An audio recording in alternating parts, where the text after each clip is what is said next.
big stars that we've seen, one of the breakout players that we've seen so far this year, has been Donovan Peoples-Jones, wide receiver out of Michigan for the Cleveland Browns so far this season. And Andrew Berry spoke about the young receiver earlier this week. Yeah, I'll be honest with Donovan. He's probably come along more quickly than I would have anticipated when we drafted him, and that's a credit to him. I think in terms of his next steps, obviously he has really great opportunity in front of him. I think part of it is he's probably been a little bit stop and start this year, with a little bit on the injury side of things. But he's obviously has and will continue to kind of play a major role in the passing game for us this year. So it's an incredible opportunity for him to continue to make plays and to ultimately help us win games.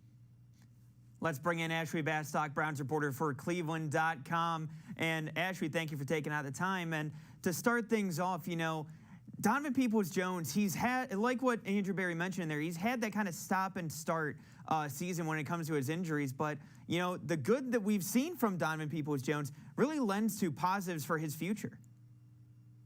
It does. And, I think so much about what he brings to the table is different than the receivers he's played with on the Browns, right? Like, he's bigger than most of them. He's like 6'2", and obviously has had all of these really athletic traits going back to high school when he was a 5-star recruit and the top receiver in his class. So I really think, given the state of the Browns offense right now, they really need Donovan Peoples-Jones more than ever. I really think this is his moment coming up. I do think he's ready for it.